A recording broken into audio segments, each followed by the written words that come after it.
हर लड़की चाहती है कि शादी के बाद उसका मान सम्मान भी रहे, पहचान भी और रिश्ता भी मजबूत बना रहे, यानी सेल्फ रिस्पेक्ट और एडजस्टमेंट दोनों का परफेक्ट बैलेंस। पर आज के दौर में एक बहुत बड़ा कंफ्यूजन है।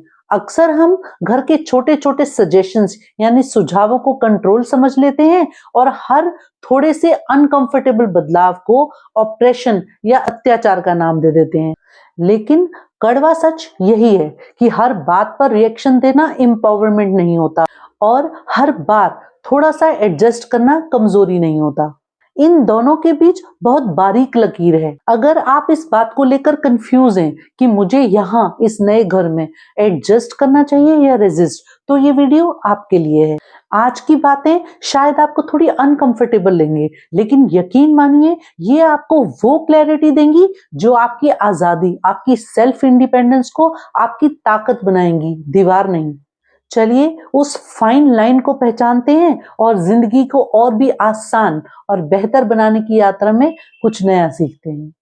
दोस्तों, relationship series chapter 3 marriage beyond the wedding के पिछले 4 एपिसोड्स में हमने इस बात को गहराई से समझा कि शादी के बाद एक लड़की किस साइलेंट स्ट्रगल से गुजरती है। अपने इन चारों एपिसोड्स में मैंने हर बार यही बात की कि कैसे एक लड़की को उसका हस्बैंड और उसके परिवार वाले सपोर्ट करें। एपिसोड में हमने जाना कि एक हस्बैंड अपनी वाइफ का साथ कैसे दे, उसे कैसे सपोर्ट करे। उसके नेक्स्ट एपिसोड में हमने ये समझा कि लड़की के ससुराल वालों और पेरेंट्स की क्या जिम्मेदारी बनती है उस शादी को एक सक्सेसफुल और हैप्पी मैरिज बनाने में। पर आज आपकी बारी है। जैसा कि मैंने अपने पिछले वीडियो में कहा था कि रिश्ता कभी भी एक तरफा नहीं होता, ताली एक हाथ से नहीं बजती। अगर आप चाहती हैं कि वो घर आपका अपना बने, तो आज आपकी बारी है ये समझने की कि शादी के बाद एज अ वाइफ और एज अ बहू एक लड़की का क्या रोल होता है। बिना खुद को खोए, बिना अपनी आइडेंटिटी गवाए, उस लड़की की तरफ से क्या एफर्ट्स होने जरूरी हैं जो एक मकान को घर बनाते हैं और ससुराल को अपना घर। अगर आपने अभी तक इस chapter 3 marriage beyond the wedding के बाकी एपिसोड्स नहीं देखे हैं, तो वो देखना आपके लिए बहुत जरूरी है। आप इसे आई बटन पर क्लिक करके या डिस्क्रिप्शन में दिए गए लिंक को क्लिक करके देख सकती हैं। उन्हें जरूर देखें ताकि आप पूरी पिक्चर, पूरी जर्नी समझ पाएं। देखिए, आज के दौर में शादी करना या ना करना एक चॉइस है, लेकिन अगर आपने शादी करने का फैसला लिया है तो उसे पूरे दिल से निभाना आपकी खुद की खुशी के लिए जरूरी है। कई बार यह सोचकर शादी में कदम रखा जाता है कि जमा तो ठीक वरना रास्ता खुला है, लेकिन ये इफ्स एंड बट्स वाली और ये एग्जिट प्लान वाली सोच कभी भी हमें रिश्ते में गहराई तक नहीं जाने देती। अगर आपने शादी की है तो इसे सफल बनाने की 100% जिम्मेदारी आपकी भी उतनी ही है जितनी आपके पार्टनर की। जैसे हर सिक्के के 2 पहलू होते हैं, वैसे ही शादी के भी 2 पहलू होते हैं, प्यार और चैलेंजेस। आप यह नहीं कह सकते कि मुझे पति तो चाहिए लेकिन उसकी जिम्मेदारियां नहीं। चैलेंजेस से भागना सॉल्यूशन नहीं है, बल्कि उन्हें समझदारी और पेशेंस से सुलझाना ही असली जीत है। शादी एक पैकेज डील है, इसमें प्यार के साथ जिम्मेदारी फ्री आती है। मैंने अपने पिछले 4 वीडियोस में हर बार खुलकर बात की कि आपके पति और ससुराल वालों को आपको किस तरह से सपोर्ट करना चाहिए, लेकिन सिर्फ दूसरों से उम्मीद रखना एम्पावरमेंट नहीं है। आज मैं आपसे उस लड़की से जो न्यूली मैरिड है या शादी करने वाली है इसलिए बात कर रही हूँ क्योंकि आपका व्यवहार आपके कंट्रोल में है। आप दुनिया को नहीं बदल सकती, लेकिन खुद को इतना सुलझा हुआ बना सकती हैं, अपना पक्ष इतना मजबूत कर सकती हैं कि आप पर कोई उंगली न उठा सके। इस रिश्ते को अपने हिस्से का 100% एफर्ट दें। शादी के बाद नए घर में कदम रखना एक नई दुनिया में कदम रखने जैसा है। शुरुआत में सब कुछ अलग सा, कुछ पराया सा लगता है। खाने का स्वाद, माहौल, बात करने का तरीका, यहाँ तक कि घर की खुशबू भी। पर इस पराये को अपना बनाने के लिए कुछ छोटे छोटे से और जादुई तरीके हैं जो आपकी जिंदगी को आसान बना देंगे।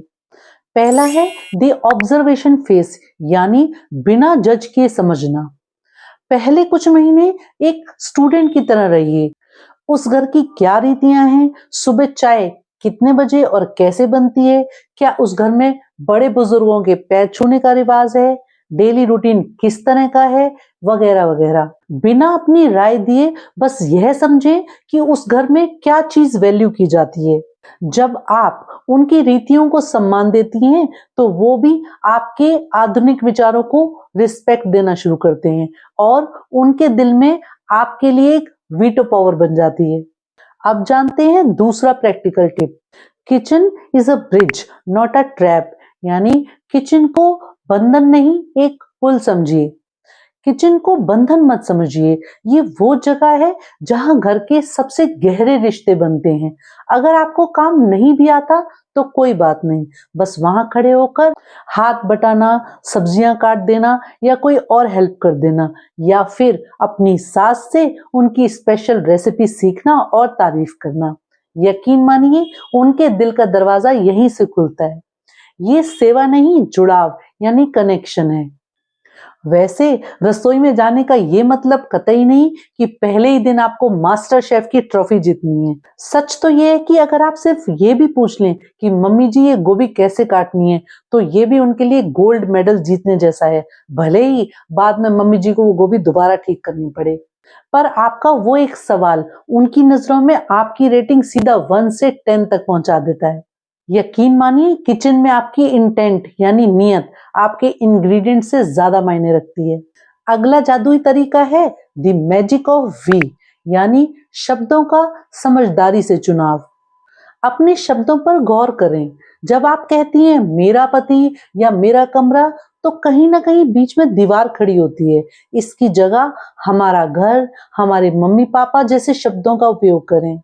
ये बोलने का तरीका, ये छोटे छोटे शब्द ससुराल वालों को सिक्योरिटी देते हैं कि आप उन्हें अपना मानती हैं और इस घर को अपना घर। बात करते हैं अगले मैजिकल टिप की। पार्टिसिपेशन नॉट प्रेजेंस, यानी सिर्फ मौजूद ना हो बल्कि भागीदार बने। घर के छोटे छोटे रिचुअल्स में दिल से शामिल हो, चाहे वो शाम की साथ वाली चाय हो या फिर संडे की कोई खास सफाई। जब आप सिर्फ कमरे में बंद रहती हैं तो अनजाने में ही गेस्ट वाला टैग लगवा लेती हैं। घर में आपका इन्वॉल्वमेंट ही आपको घर का मेंबर बनाता है। इन प्रैक्टिकल टिप्स को जानने के बाद अब बढ़ते हैं एक और जरूरी मुद्दे की ओर। आज बहुत सी लड़कियां घर के कामों में इन्वॉल्व नहीं होती। वजह कुछ भी हो, पढ़ाई पर फोकस, न्यूक्लियर फैमिली एक्सपोजर या कभी काम करने का मौका नहीं मिला। यह कोई अपराध नहीं है, लेकिन शादी के बाद ये कहना कि ये सब मुझे नहीं आता और मैं सीखूंगी भी नहीं, ये समझदारी और साझेदारी यानी पार्टिसिपेशन नहीं बल्कि डिसएंगेजमेंट है। सीखना कोई ह्यूमिलेशन या अपमान नहीं बल्कि अडेप्टेबिलिटी और लचीलापन है। यह जेंडर रोल की बात नहीं है। आपको और आपके पार्टनर दोनों को मिलकर हर जिम्मेदारी निभानी होगी। आपकी एजुकेशन, आपका करियर आपकी ताकत है। यह आपको सेल्फ कॉन्फिडेंस देता है कि आप दुनिया का या किन्हीं विपरीत परिस्थितियों यानी एडवर्स सिचुएशंस का मजबूती से सामना कर सकें। लेकिन याद रखिएगा कि यह ताकत आपको घर के कामों या घर के लोगों से ऊपर नहीं बनाती। कड़वा है लेकिन सच है। कई लड़कियां इसे ढाल की तरह इस्तेमाल करती हैं। मैं पढ़ी लिखी हूँ, मैं ये छोटे काम क्यों करूं, या मैं कमाती हूँ तो मुझे किसी की सुनने की जरूरत नहीं। यह सोच आत्मविश्वास यानी कॉन्फिडेंस नहीं बल्कि अहंकार, ईगो है। असली एजुकेशन आपको हम्बल यानी विनम्र बनाती है। अपनी आजादी और इस सेल्फ इंडिपेंडेंस का इस्तेमाल घर को मजबूत बनाने के लिए करें, उसे हथियार की तरह दूसरों पर चलाने के लिए नहीं।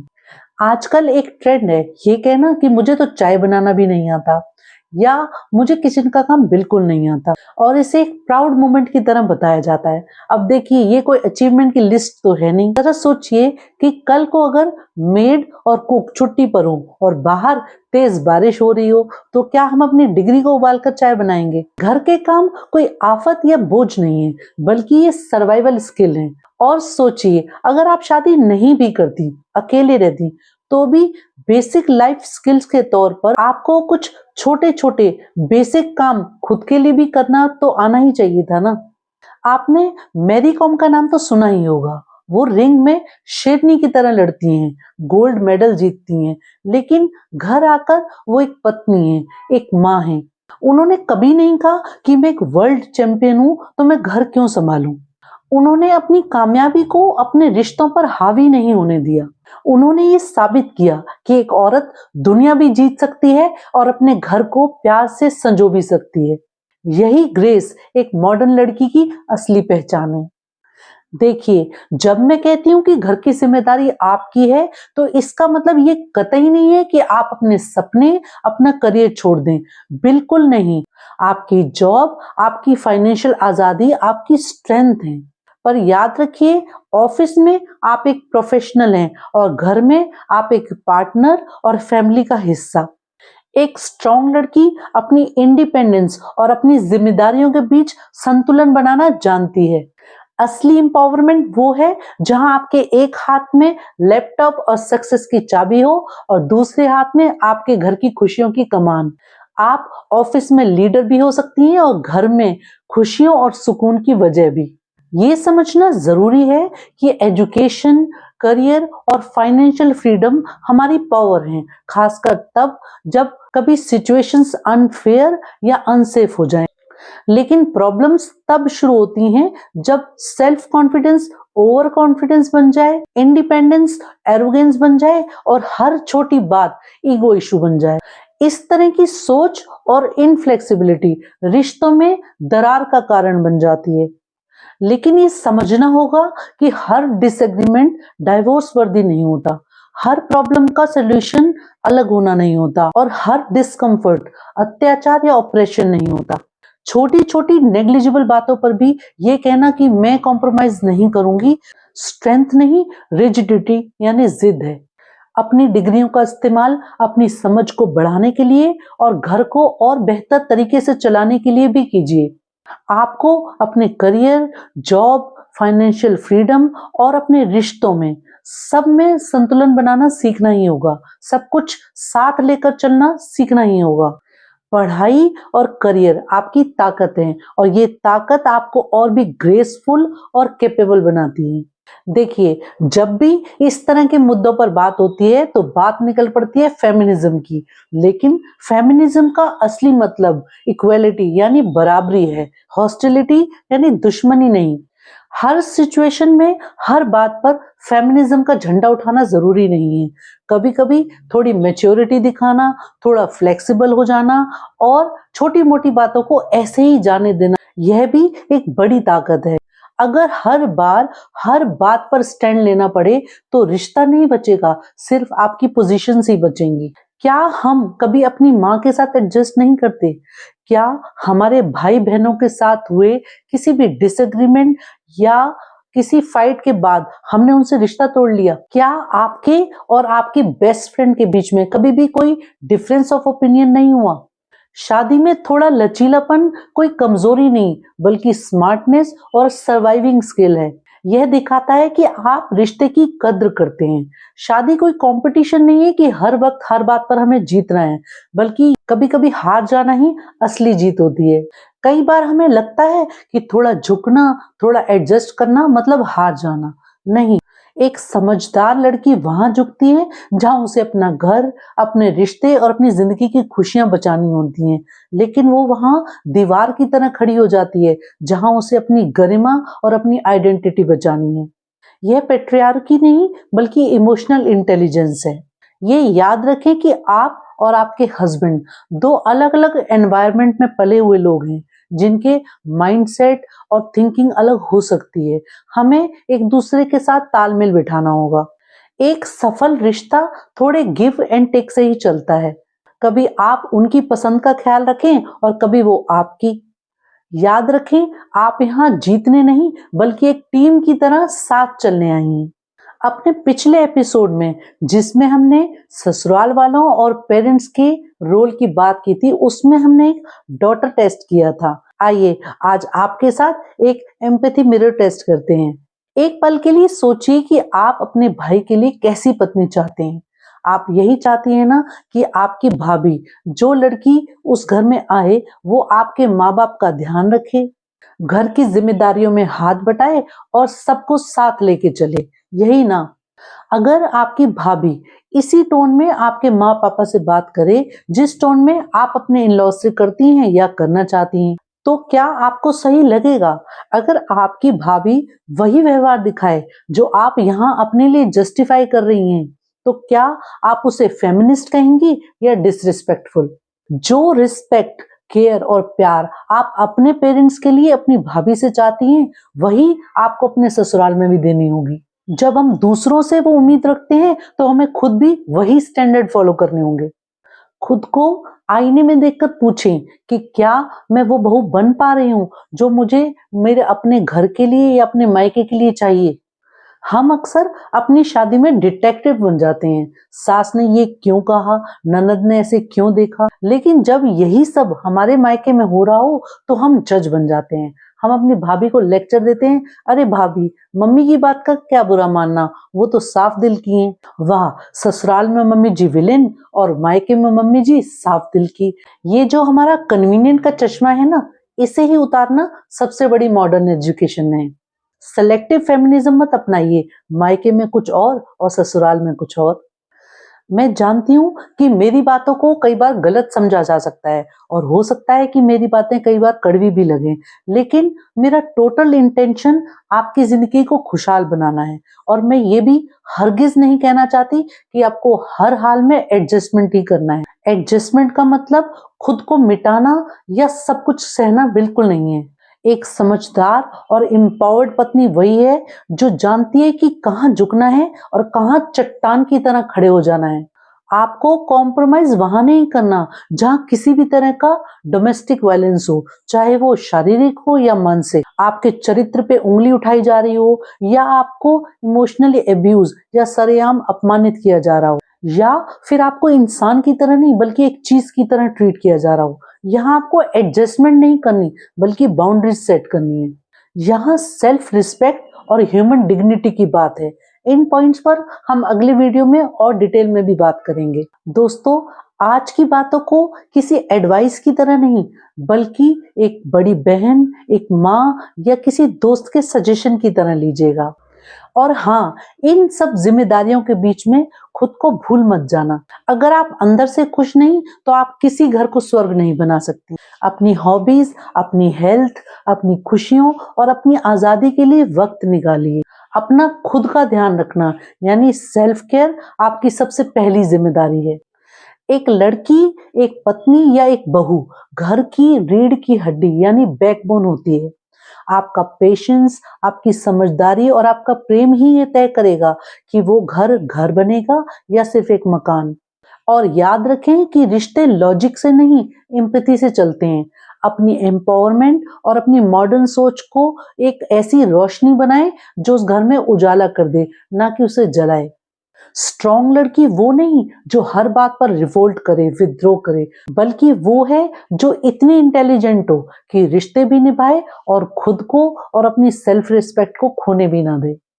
अगली वीडियो में हम बात करेंगे एक तरह के फाइनल वर्डिक्ट की, जहां साफ साफ बाउंड्रीज तय होंगी कि कहाँ एडजस्टमेंट करना है और कहाँ बिल्कुल भी नहीं सहना। खुशहाल शादी के अल्टीमेट सीक्रेट्स भी यही रिवील होंगे। अगर आज की इन बातों ने आपके सोचने का नजरिया थोड़ा भी बदला है तो इस वीडियो को लाइक जरूर करें। इसे अपनी उन फ्रेंड्स और फैमिली मेंबर्स के साथ जरूर शेयर करें जो शायद इसी कश्मकश से गुजर रहे हैं। और हाँ, कमेंट्स में अपना फीडबैक या कोई अपना पर्सनल एक्सपीरियंस लिखना मत भूलिए। आपकी राय किसी टूटे हुए रिश्ते को जोड़ने की वजह बन सकती है।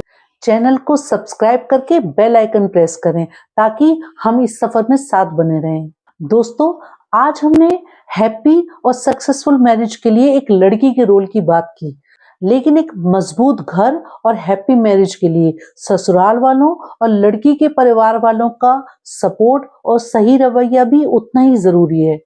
स्क्रीन पर आ रहे वीडियो में मैंने लड़की के इन-लॉज और परिवार वालों के रोल को डिटेल में डिस्कस किया है। वीडियो पर क्लिक करें, इसे देखें और इस पूरे इंटरडिपेंडेंट इकोसिस्टम को समझें। तो दोस्तों, आपकी खुशियों की चाबी सिर्फ आपके पास है। तो बस सीखते रहें, बढ़ते रहें और मुस्कुराते रहें। मिलते हैं अगले वीडियो में।